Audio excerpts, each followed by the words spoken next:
محمد وعلى آل سيدنا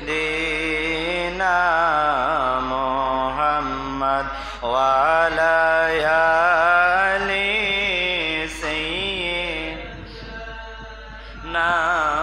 محمد মাওনাইরে বাফনাইরে যেই জায়গায় সেই জায়গার বন্ধু নবী মুস্তাফা আল্লাহুম্মা লা মুহাম্মদ ওয়া আলা আলি সাইয়্যিদিনা মুহাম্মদ ওয়া আলা আলি দিনা মুহাম্মদ কান্দায়ো না আমার নবীরে নবীরে কান্দাইলে কাঁদবা হাশরে আল্লাহুম্মা লা মুহাম্মদ ওয়া আলা আলি মুহাম্মদ গো আমার দয়াল নবী আপনার নামে সালাম তোরি গো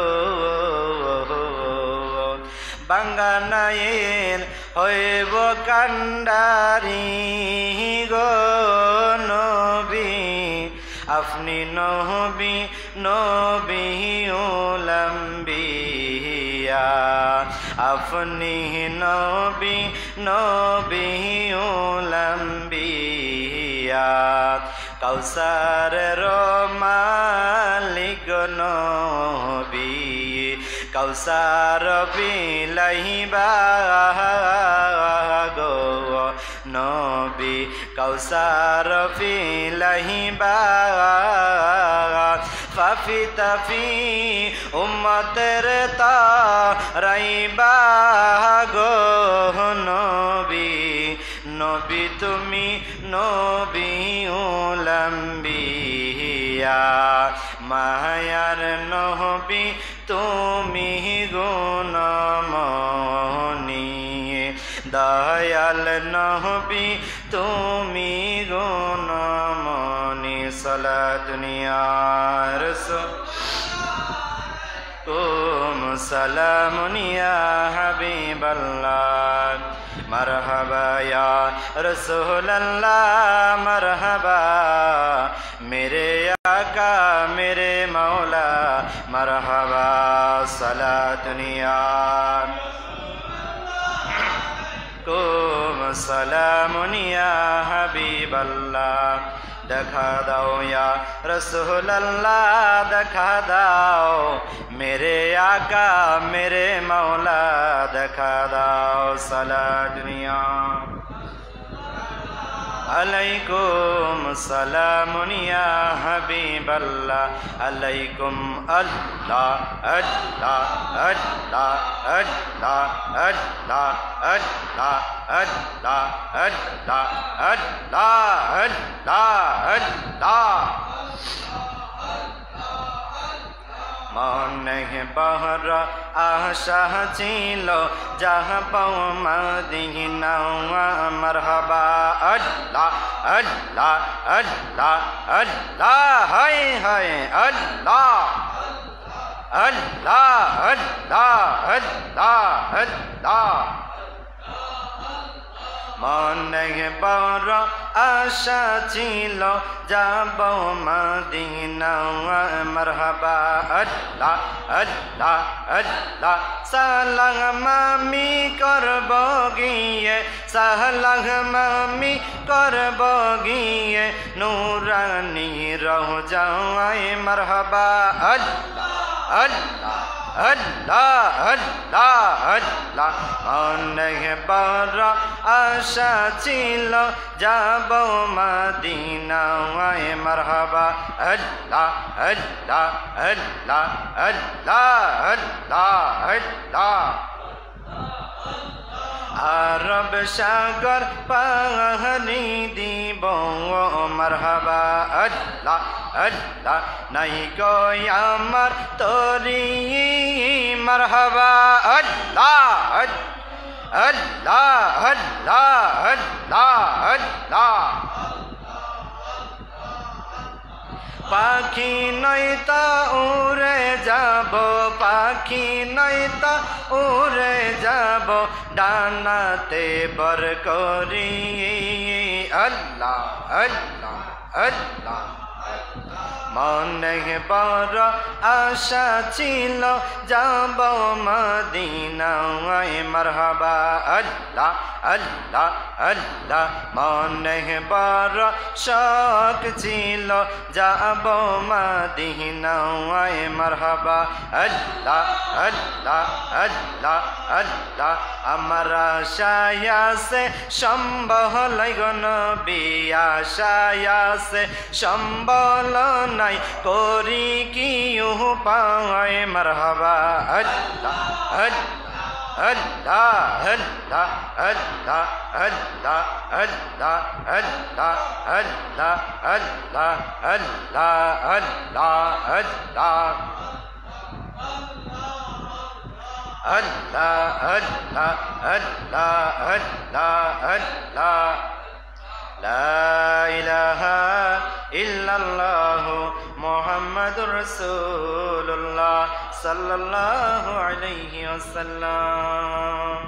মুআজ্জিজ মুহতারাম সম্মানিত মুসলিয়ান কিরাম পর্দার আড়ালের মা ও ভগ্নীগণ সকলের প্রতি আমি গুনাহগার সালাম আসসালামু আলাইকুম ওয়া রাহমাতুল্লাহি ওয়া বারাকাতুহু। সর্বপ্রথম শুকরিয়া আদায় করছি মহান রব্বুল আলামিন ইজ্জতের দরবারে যে মহান রব্বুল আলামিন দয়া করে মায়া করে আমাকে আপনাকে আল্লাহর ঘর মসজিদে আসার বসার তৌফিক দিয়েছেন। মালিক ও মাওলার দরবারে কালিমাতে শুকর আদায় করে বলি আলহামদুলিল্লাহ। লক্ষ কোটি দরুদ সালাম প্রিয় নবীর কদমে আল্লাহ যেন কবুল করে, বলুন আমিন। আরো জোরে বলুন আমিন।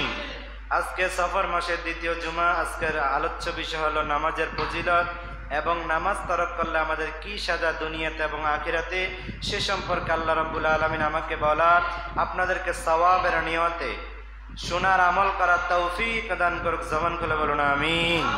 আর জোরে বলুন আমিন। আমার ভাইয়েরা, বাবারা, বন্ধুরা আমার, আমরা আলোচনা শুনি, এক কান দিয়ে শুনি আর এক কান দিয়ে চলে যায়। জুমার আলোচনা ইমাম সাহেব আলোচনা করে, আলোচনা মসজিদের ভিতরে থাকে, মুসল্লিরা গিট্টা দিয়ে বাড়িতে নিতে পারে। কথা বলুন ঠিক না বেঠি? যদি আমরা গিট্টা দিয়ে নিতে পারতাম তাহলে আমাদের সমাজে আজকে রহমত বরকত, আমাদের ঘরে বাড়িতে, বাসা বাড়িতে, ব্যবসাতে, দোকানপাটে, রাস্তাঘাটে, আমাদের যেই যে জায়গাতে আমাদের অসুবিধা আছে, এই অসুবিধা থাকার কোনো কথাই ছিল, কারণ আমরা আল্লাহর রহমত থেকে নৈরাশ হয়ে গেছি। আমরা গুনাহ করতে করতে করতে এমন জায়গা আমরা চলে গেছি, আমরা আল্লাহর নাম ভুলে যাচ্ছি, আল্লাহকে সিজদা দিব ভুলে যাচ্ছি, মসজিদে ভুলে যাচ্ছি। কথা বলুন ঠিক না বেঠি? দুনিয়ার নোংরামিতে পড়ে, দুনিয়ার খারাপ কাজের মধ্যে পড়ে আমরা আল্লাহকে, কোরআনকে, হাদিসকে আমরা ভুলে যাচ্ছি। ঠিক না বেঠি? জোরে বলুন বাবা, ঠিক না বেঠি? আগের দিনের মুসল্লি ছিল, মসজিদ ছিল কাঁচা, মুসল্লি ছিল পাকা। এখন মসজিদ হয়েছে পাকা, মাগার মুসল্লি হয়ে গেছে কাঁচা। বলুন ঠিক না বেঠি? আপনি তাকায় দেখবেন আজকে জুমার নামাজে, জুমার 2 রাকাত সালাম ফিরানোর পরে, মুনাজাতের পরে কার সন্তান চলে যায়, কার নাতি চলে যায়? আমার সন্তান, আমার নাতি, নাকি অন্য মহল্লার? আমাদের মহল্লারে আমার আপনার ছেলে, আমার আপনার নাতি পুতিয়ে তো চলে যায়। আমি তো ডাক দিই না, ইমাম সাহেব ডাক দেয়। আপনি বাবা হইয়া, দাদা হইয়া আপনার নাতিকে তো কোনোদিন ডাক দিতে দেখলাম না। আপনি কি জবাব দিবেন? আল্লাহ কোরআনুল কারীমের মধ্যে নিজে বলেছে, কু আনফুসিকুম ওয়া আহলিকুম নারা, নিজে জাহান্নামের আগুন থেকে বাঁচাও, নিজের আহাল পরিবারকে বাঁচাও। আমিও বাঁচতে পারলাম না, আমার আহালকে ডাক দিলাম না। আপনি নামাজ পড়লেন, আপনার আহালকে জাহান্নামের আগুন থেকে বাঁচাইলেন না। আপনার এই নামাজ পড়া কোনো কাজে আসবে? জোরে কোন আসবে? এবার বলুন বাবা, আল্লাহ রাব্বুল আলামিন বলছে, তোমরা খুশুর সাথে তোমরা এক মন এক দিল নিয়ে আল্লাহর রাস্তা, আল্লাহর সামনে দাঁড়িয়ে যাও। আল্লাহ আমাকে দেখতেছে, আল্লাহ আমাকে দেখতেছে, ডানে আমার জান্নাত, বামে আমার জাহান্নাম। আমাকে আল্লাহ দেখতেছে, আমি আল্লাহরকে সেজদা দেওয়ার জন্য, কুদরতি পায়ে সেজদা দেওয়ার জন্য আমি দাঁড়িয়েছি। আমি তো এদিক সেদিক আমার মন নিতে পারি না, এদিক সেদিক তো আমার খেয়াল নিতে পারি না। কথা বলুন ঠিক না বেঠিক? আর যদি মানুষকে লোক দেখানোর জন্য ইবাদত হয়, তাহলে ইবাদতটা আপনি লোক দেখান, লৌকিকতার জন্যই করলেন, আল্লাহকে কখনো পাবেন? জোরে কোন ঠিক না বেঠিক? আল্লাহ রাব্বুল আলামিন যেন আমাদেরকে খুশুর সাথে সকলকে দৈনিক 5 ওয়াক্ত নামাজ রীতিমতো আদায় করার তৌফিক দান করুক। জবান খুলে বলুন আমিন। আরো জোরে বলুন আমিন। আমার ভাইয়েরা, বাবারা, বন্ধুরা আমার, আল্লাহ রাব্বুল আলামিন কোরআনুল কারীমের মধ্যে জানিয়ে দিচ্ছে, আমার বান্দারা তোমরা দৈনিক 5 ওয়াক্ত নামাজ পড়ো। তোমাদেরকে আমি আল্লাহ নামাজ পড়ার জন্য হুকুম দিয়েছি, আদেশ করেছি, তোমরা অবশ্যই এটা পালন করতে হবে। যদি তোমরা নামাজের হিফাজত না করো, কাল কিয়ামতের ময়দানে আল্লাহ রাব্বুল আলামিনের যে ফেরেশতারা আছে, ওই ফেরেশতারা তোমাকে ধরে ধরে গাড়ের মধ্যে ধাক্কা দিয়া ধাক্কাইতে অপমান করতে করতে, অপদস্থ করতে করতে জাহান্নামে নিয়ে যাবে। জোরে কোন নাউযুবিল্লাহ। আর যে ব্যক্তি নামাজের হিফাজত করবে, যে ব্যক্তি নামাজের হিফাজত করবে, নিজে নামাজ পড়ল, সন্তানদেরকে, আহাল পরিবারকে সকলকে নামাজের জন্য বলল, সকলকে তাগিদ দিল, সকলকে নামার জন্য বলল, আল্লাহ রাব্বুল আলামিন বলে কাল কিয়ামতের ময়দানে আল্লাহর ফেরেশতারা ওই বান্দা, ওই বান্দি, আল্লাহর বান্দা বান্দি, রাসূলের উম্মত নিকে আমার আল্লাহ তার রহমতের ফেরেশতা দিয়া, শুভ সংবাদ দিয়া, ওই ফেরেশতাদের দিয়া ওই বান্দা এবং বান্দিকে আমার আল্লাহ জান্নাতের দিকে নিয়ে যাবে। জোরে বলুন সুবহানাল্লাহ। আমার ভাইরা, বাবারা, বন্ধুরা আমার, আল্লাহ রাব্বুল আলামিন আহকামুল হাকিমিন কোরআনুল কারীমের মধ্যে জানিয়ে দিচ্ছে, সবাই আমার সাথে পড়ুন, আউযু বিল্লাহি শাইতানির রাজীম, বিসমিল্লাহির রাহমানির রহিম।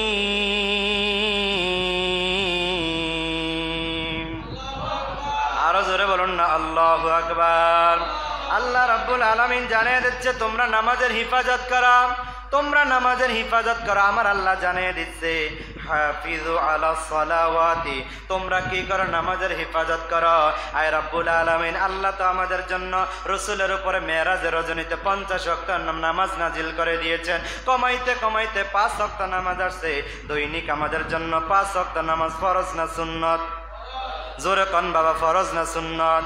দৈনিক আমাদের উপরে 5 ওয়াক্ত নামাজ আল্লাহ ফরজ করে দিয়েছেন। আল্লাহ বলে, যদি কোনো বান্দা 5 ওয়াক্ত নামাজ পড়ে, ওই যে মেরাজের রাত্রিতে বন্ধুকে 50 ওয়াক্ত নামাজের হাদিয়া দিয়েছি, যদি আপনার কোনো উম্মত দৈনিক খুশুর সাথে 5 ওয়াক্ত নামাজ আদায় করে, আমি আল্লাহ 50 ওয়াক্তের সমান সওয়াব আপনার উম্মতের আমলনামায় আমি আল্লাহ উঠাইয়া দিব। জোরে কোন মারহাবা। আমার ভাইরা, বাবারা, বন্ধুরা আমার, আল্লাহ রাব্বুল আলামিন বলছে হাফিজু আলাস সালাত। আল্লাহ রাব্বুল আলামিন বলছে তোমরা নামাজের হিফাজত করো।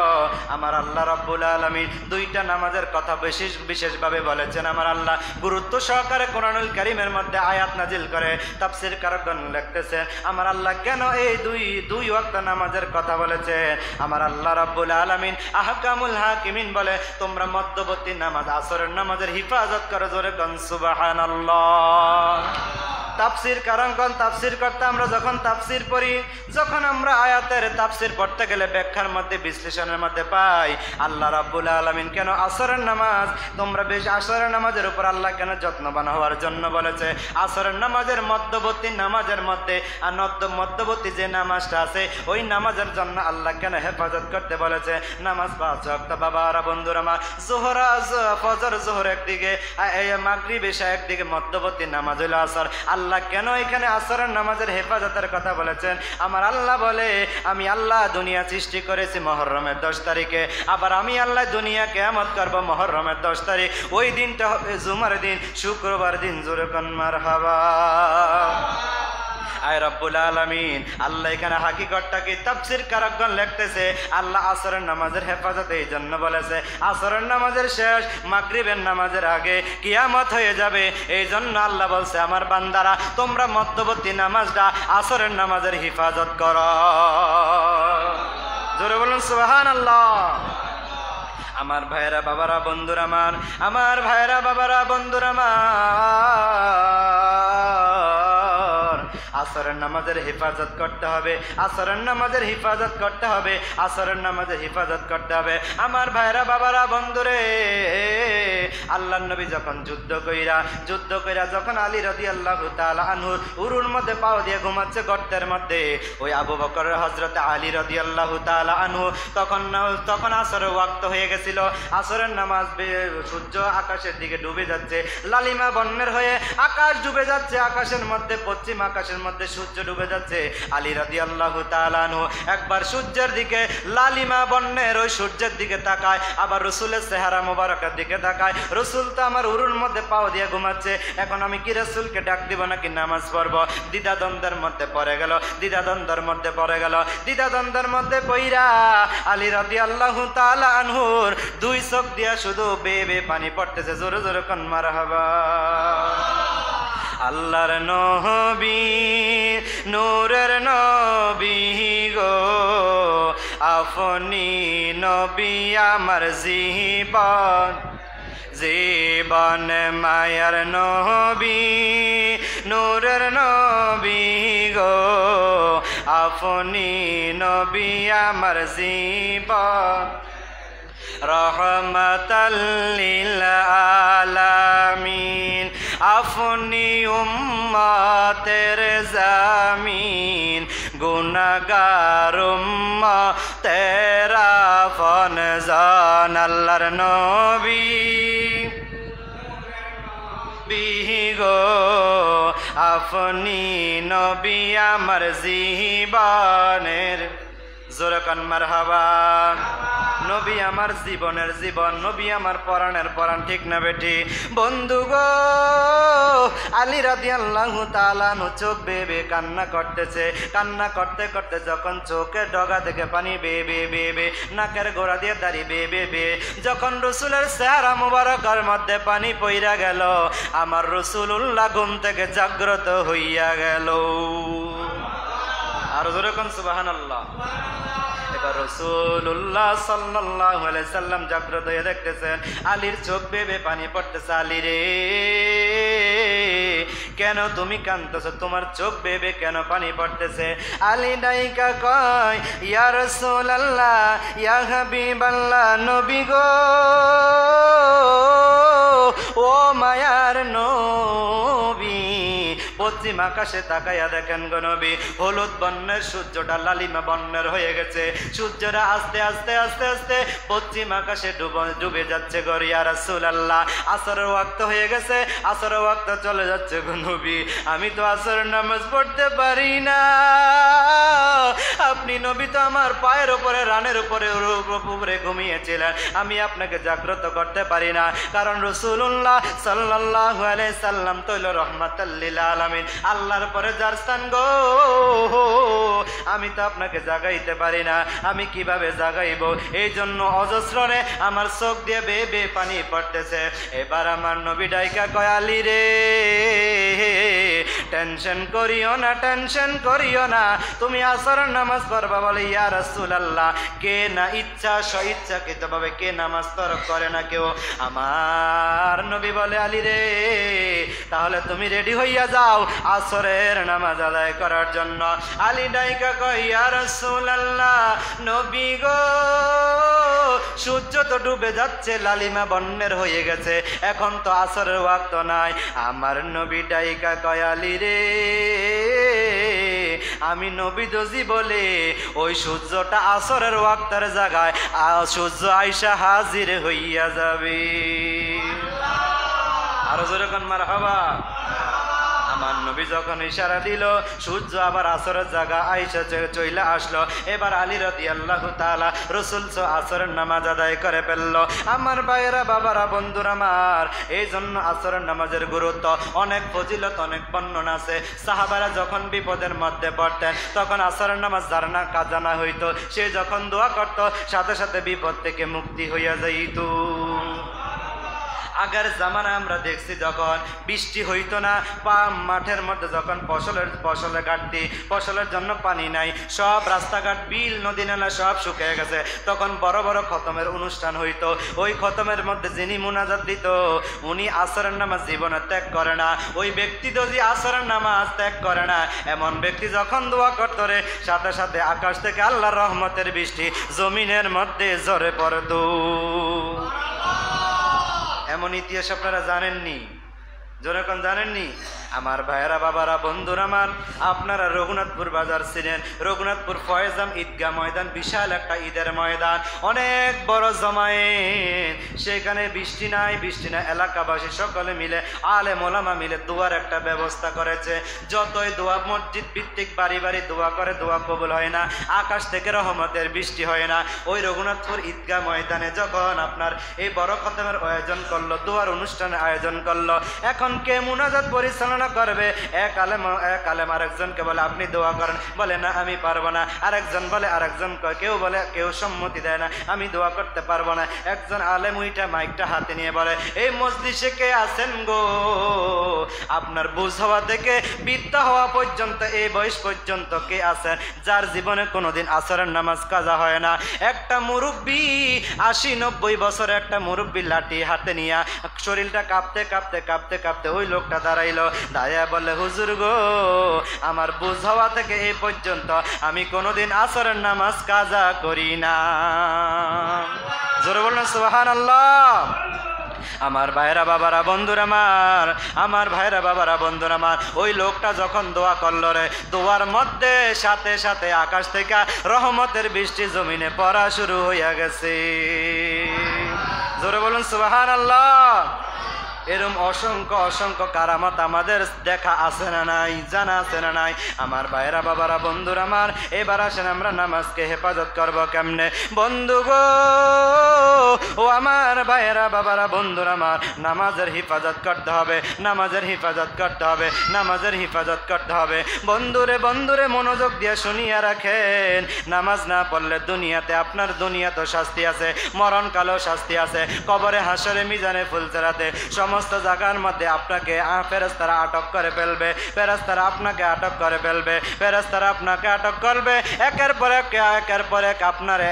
এক আপনাকে আযাব দিতে থাকবে।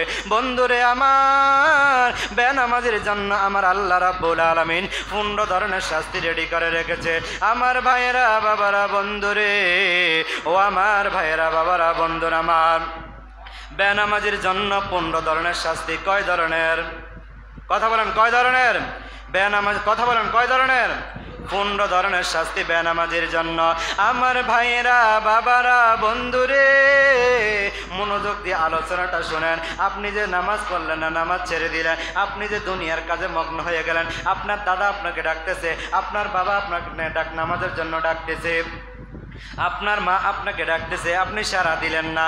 আপনি এবার আলোচনাটা শুনেন, শুনলে বুঝতে পারবেন আপনার কোন কোন ঘাটে আপনার শাস্তি হবে রে। বন্ধুরে আমার, দুনিয়াতে 5 ধরনের শাস্তি দেওয়া হবে, মৃত্যুর সময় 3 ধরনের শাস্তি, কবরে 3 ধরনের শাস্তি, কবর থেকে উঠানোর পরে 4 ধরনের শাস্তি দেওয়া হবে।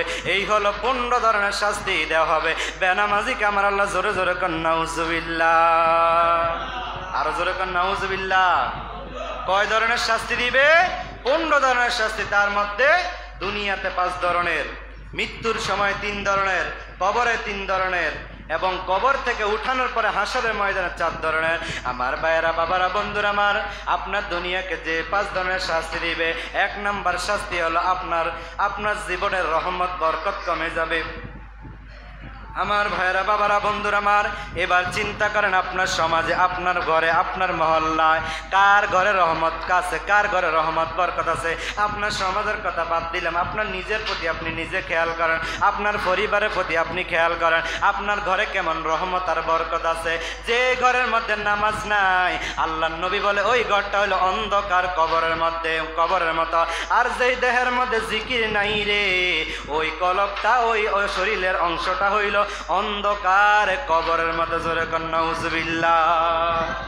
যে ঘরের মধ্যে নামাজ নাই, ওই ঘরটা হলো অন্ধকার কবরের মতো।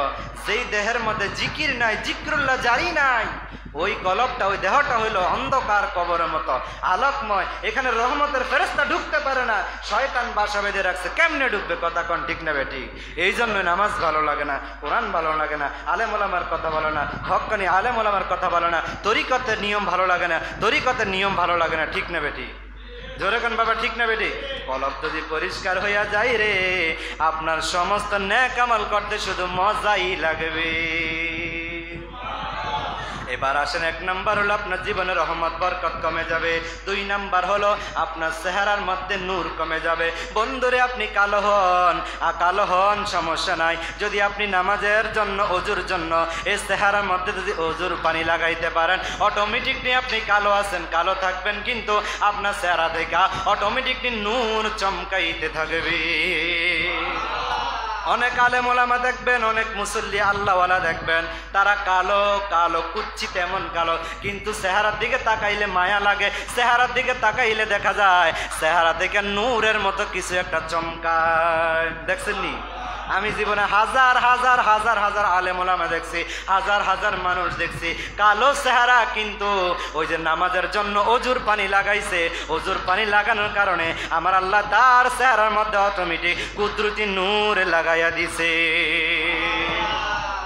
3 নাম্বার হলো নেক কাজ করবেন, এই নেক কাজের বদলা আমার আল্লাহ কিছু দেওয়া হবে না।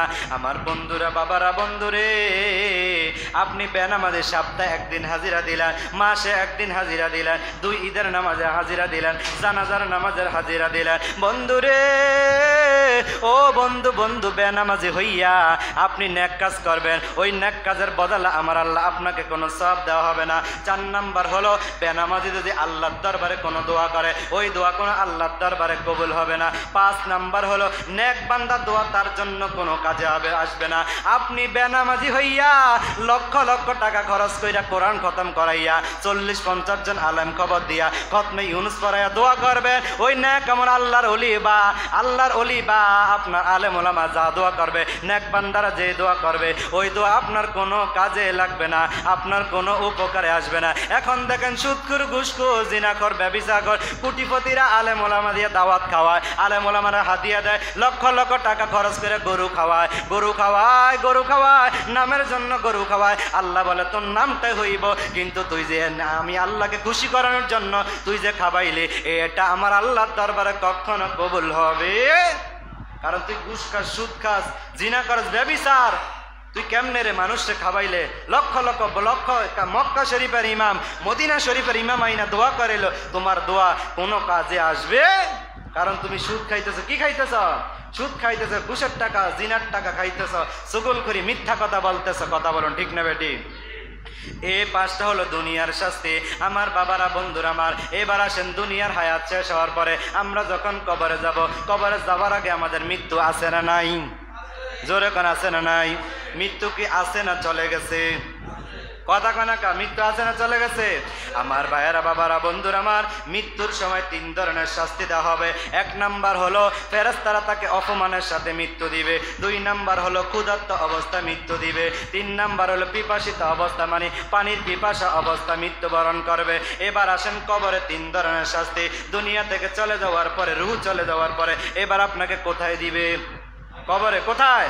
এবার আপনাকে কবরে দিবে। কবরে দেওয়ার পরে এখানে আপনাকে 3 ধরনের শাস্তি দেওয়া হবে। 1 নাম্বার হলো কবরে, আর কবরের মধ্যে জাহান্নামের আগুনে আপনাকে জ্বালাইবে। 2 নাম্বার হলো কবরটা আপনার যার হাতে, তার হাতে 3.5 হাত, না কম বেশি? যার হাতে 3.5 হাত, ঠিক না বেটি? আমার ভাইয়েরা, বাবারা, বন্ধুরে, ও আমার ভাইয়েরা, বাবারা, বন্ধুরা আমার, ওই কবরটা 3.5 হাত কবরটা আপনার জন্য ছোট হইয়া যাবে। আল্লাহর হাবিব সাল্লাল্লাহু আলাইহি সাল্লাম জানিয়ে দিচ্ছে, উম্মত রে,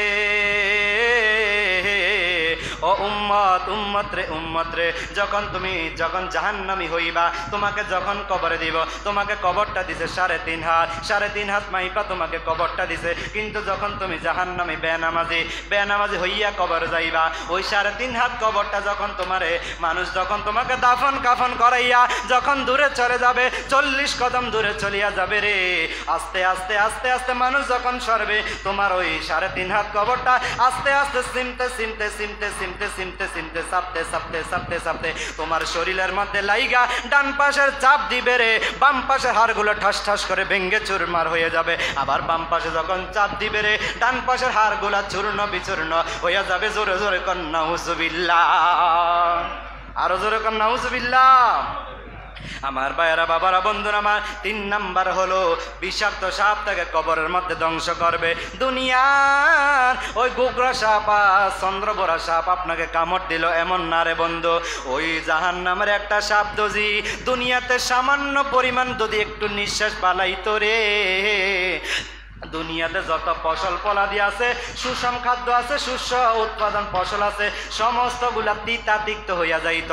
বান্দা এগুলা কখনো ভক্ষণ করতে পারতো না। আপেল মিষ্টি লাগে, কাঁঠাল মিষ্টি লাগে, আম মিষ্টি লাগে, কলা মিষ্টি লাগে। ওই দিন যদি সাপে যদি একটু বিষ ফালাইতো দুনিয়ার জমিনে, একটু নিঃশ্বাস ফালাইতো রে, কলা আর মিষ্টি থাকতো না, আপেল আর মিষ্টি থাকতো না, ওই বেদানা আর মিষ্টি থাকতো না, কাঁঠাল আর মিষ্টি থাকতো না, সমস্তগুলো করলার মতো তিতা তিক্ত হইয়া যাইত। যেরকম ঠিক না বেঠিক? এই বিষাক্ত সাপ আপনাকে দংশন করবে। একটা সবল মারলে 70 বছর পর্যন্ত বিষ থাকবে রে বন্ধুরে। ও বন্ধু, চিন্তা করেন, একদিন 2 দিন না, 70 বছর পর্যন্ত একবার দংশন করলে 70 বছর পর্যন্ত বিষ থাকবে। কার জন্য শাস্তি? বেনামাজির জন্য। কার জন্য? এখানে যে আমি জিজ্ঞেস করছি কে কে ফজর নামাজ পড়ছে, মুসলিম কয়েকজন পাওয়া যাবে, ঠিক না বেঠি? নামাজ কে বলো না কাজ আছে, কাজকে বলো আমার নামাজ আছে, নামাজকে বলো না ঘুম আছে, ঘুমকে বলো আমার নামাজ আছে। প্রভুর হুকুম মানরে ভাই, থাকো তুমি যেথায়, ফজর কাটে ঘুমের ঘরে, ঠিক না বেটি? কথা কন। ফজর কাটে ঘুমের ঘরে, জোহর কাটে কাজে কাজে, আসর কাটে খেলাধুলায়, মাগরিব মাঝে মাঝে, এশার সময় হয়ে এলে থাকো তুমি দুনিয়ার পিছে পড়ে, ঠিক না বেটি? দেখবেন জোহর আসর আসর ঈশা ফজরের চাইতে কোন নামাজে মুসল্লি বেশি হয়? মাগরিবে। কোন নামাজে? বাজার কেন্দ্রিক মসজিদে দেখবেন ভরপুর হয়ে যায় মুসল্লি। আসরে কই, ঈশা কই, ফজরে কই? আমি বাদ দিলাম 4 ওয়াক্ত আপনি বিজি, এত বিজি আপনি আল্লাহর কাজটা করতে পারলেন না, সংসার নিয়ে এত বিজি, এত ব্যস্ততা, আল্লাহর সাথে দেখাইলেন, কিন্তু ফজরের সময় আপনি কই থাকেন? ফজরের সময় কি দোকান খোলা থাকে? মার্কেট খোলা থাকে? কিছুই খোলা থাকে না। ওই সময় আমরা ঘুমের ঘরে পাখার ভলিউম বাড়াইয়া ঘুমাই, ঠিক না বেটি? আপনি নিয়ত করেন, আজকে নিয়ত করেন বাবা, আপনি নিয়ত করে শুইবেন, আল্লাহ আমি যেন ফজরের নামাজটা পড়তে পারি। আপনাদের নিয়তটা সহি থাকে, নিয়ত যদি খাঁটি থাকে, আপনার অবশ্যই আপনি ফজরের নামাজ পড়তে পারবেন।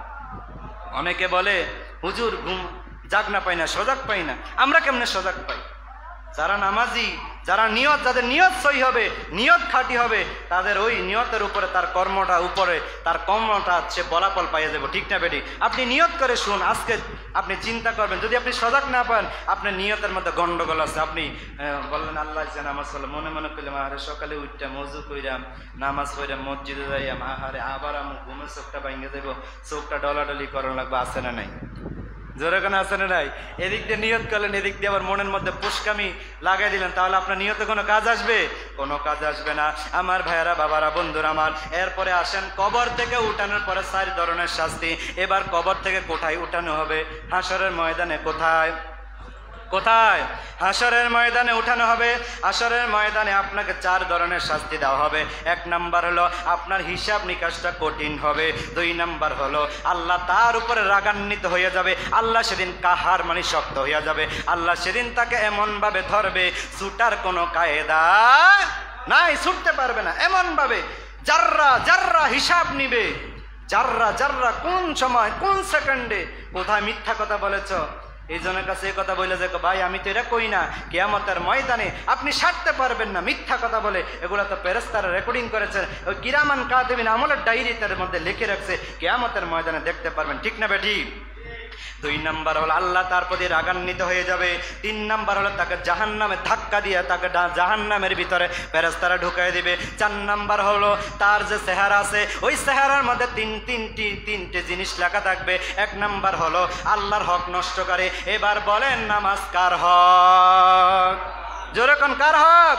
হাক্কুল্লাহ হাক্কুল ইবাদ। একটা হইলো বান্দার হক, একটা হইলো আল্লাহর হক। আল্লাহ বলে আমার হক আমি ইচ্ছা করলে মাফ করে দিতে পারবো। বান্দার হক যতক্ষণ পর্যন্ত বান্দা না মাফ করবে আমি আল্লাহ ততক্ষণ পর্যন্ত মাফ দিতে পারবো না। ঠিক না ঠিক?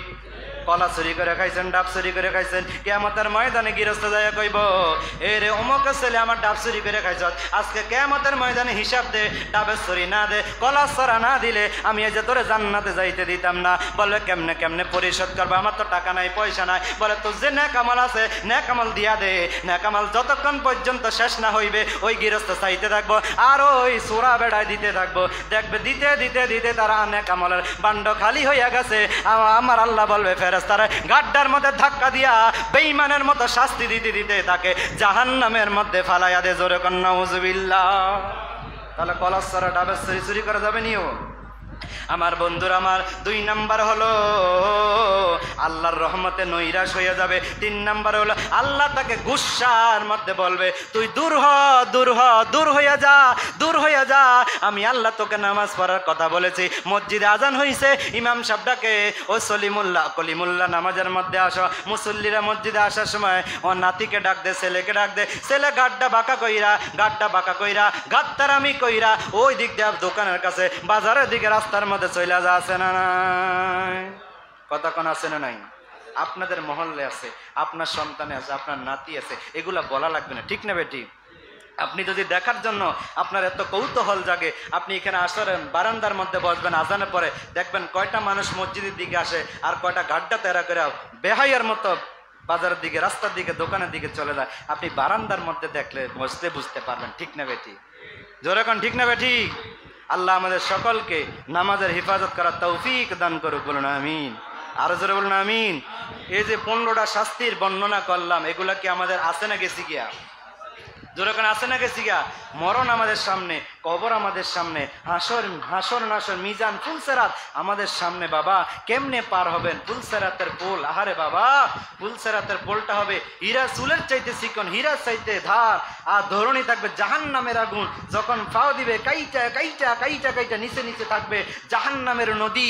জাহান্নামের নদীর মধ্যে এই চুলের মধ্যে চাইতে চিকন, হীরা চাইতে ধার, এই সাকুর মধ্যে যখন উঠবে কাইটা কাইটা কাইটা কাইটা পাও, তারপরে এভাবে উপরের দিকে কাটতে কাটতে কাটতে কাটতে ওই নিচে যে জাহান্নামের নদী আছে, জাহান্নামের আগুন আছে, কাটতে কাটতে কাটতে কাটতে জাহান্নামের মধ্যে পড়বেন। জোরে জোরে কোন নাউজুবিল্লাহ। অনেকে এগুলো বিশ্বাস করে না, ওইগুলো হুজুরের বানায় বলে। আপনি টের পাবেন কিয়ামতের ময়দানে, কবরে মরণের সময় আপনি টের পাবেন। ইমাম সাহেব আলেম ওলামারা ওয়াজ করে বলছে সত্য না মিথ্যা টের পাবেন মরণের সময়। কখন? মরণের সময়। তখন ভাববে না হারে এখন ভাবলে কি আর হবে গো, যা হবার তা হইয়া গেছে গো। এখন ভাইবা কোনো লাভ হবে না মরণের সময়। ওই যখন বৃদ্ধ যখন মৃত্যুর সময় হয় তখন ইমাম সাহেবকে ডাইকা বলে ইমাম সাহেব কোথায়? রুমে না থাকলে ফোন দিয়ে কল করে আপনি কোথায়? ইমাম সাহেব বলে আমি মাদ্রাসায়, আমি ওই রাস্তায় দোকানপাটে, তাড়াতাড়ি আসেন, আমার বাবা মৃত্যু সজ্জা, আমার বাবাকে তওবা করেন। আবার এ বাবা বলেন 80 বছরের মুরব্বী মৃত্যু সজ্জা, এখন সে কি তওবা করতে পারবে? তার মুখে দিয়ে তওবা বাইরে হইবে না, সে শুনবে না। সে মৃত্যুর যন্ত্রণা, আজরাইলের বিকট চেহারা দেখে সে লাফাইতেছে, নাচতেছে, সে বেহুশ হয়ে গেছে। এই সময় তওবা করাইলে কোনো লাভ হবে না। আপনি তওবা করেন। আপনি যখন আল্লাহর দরবারে যৌবনকালের ইবাদত আল্লাহর দরবারে কবুল। এখন মুরব্বীরা আছেন, অজু আসে না গেছে, প্রস্রাব করতে গেলে লুঙ্গির মধ্যে প্রস্রাব লাগিয়ে গেছে, টেরও পাই না। কথা কোন ঠিক না? বেড়ে টুকু দিছে এদিক দিয়ে বায়ু বার হয়ে গেছে, সেই জালছে এদিক দিয়ে বায়ু বের হয়ে গেছে, খবর নাই, টের নাই। এই জন্য আল্লাহ বলছে আমার কাছে প্রিয় হলো যৌবনকালের ইবাদত। যৌবনকালের ইবাদতটা শক্ত করে ধরো, তাহলে তুমি পার হয়ে যাবা। কারণ বৃদ্ধকালে প্রস্রাব করছো, লুঙ্গির মধ্যে তোমার প্রস্রাবের অংশ লেগে গেছে, তুমি বলতে পারবা না। তুমি যখন রুকু দিছে সেজদাতে বায়ু বের হয়ে গেছে, তুমি বলতে পারবা না। কোন দিক দিয়ে ওযু চলে গেছে বলতে পারবা না। এই জন্য যৌবনকালের ইবাদতকে, যুবকেরা যৌবনকালের ইবাদতকে আঁকড়ে ধরো, শক্ত করে ধরো। যৌবনকালের ইবাদত দিয়া আমার আল্লাহ তোমাকে পার করে দিবে। কারণ বৃদ্ধকালে হিসাব নিলে নামাজের মধ্যে বায়ু চলে গেছে, নামাজ তো ভঙ্গ হয়েছে, তুমি তো বলতে পারবা না। এই নামাজে কোনো সওয়াব আসেনিও, সওয়াব আসেনি। কোনো সওয়াব নেই। অজু ভঙ্গ হয়ে গেছে, আপনার সওয়াব আসবে কোত্থেকে? এই জন্য আল্লাহ বলে তুমি যৌবনকালের ইবাদতকে আঁকড়ে ধরো, ওই যৌবনকালের ইবাদত দিয়ে তুমি জান্নাত পেয়ে যাবে। জোরে জোরে কোন সুবহানাল্লাহ, আরো জোরে বলুন সুবহানাল্লাহ। আমার ভাইয়েরা, বাবারা, বন্ধুরা, আমার আলোচনা ইমাম সাহেব এখানে করতে পারবে, গলা ফাটাইতে পারবে, মাইকে আলোচনা করতে পারবো, মাগার মুসল্লিদের কানে যাবে না। আপনারা আমল করেন আর না করেন, আমি বলে যাব, আমার যেহেতু দায়িত্ব আমি বলে যাব, আপনি পালন করেন আর না করেন সেটা আপনার ব্যক্তিগত ব্যাপার। কিয়ামতের ময়দান আমি সারা পেয়ে যাব, আপনি সারা পাবেন না। কারণ আমি বলেছি এগুলো ফেরেশতারা রেকর্ডিং করেছে, কিরামান কাতিবিন এখানে আছে, তারা লিখতেছে, তারা সাক্ষী আছে। আমি বলছি কি বলি না, সেদিন আমি ইমাম সাহেব হিসেবে মুসল্লিদের পক্ষ থেকে জবাব দিয়ে দিতে পারবো, কিন্তু মুসল্লিরা পার পাবে? কথাগণ ঠিক না বেটি? আল্লাহ আমাদের সকলকে দৈনিক 5 ওয়াক্ত নামাজের হেফাজত করার তৌফিক দান করুক। ওয়া আখিরি দাওয়ানা আলহামদুলিল্লাহি রাব্বিল আলামিন। আসসালামু আলাইকুম।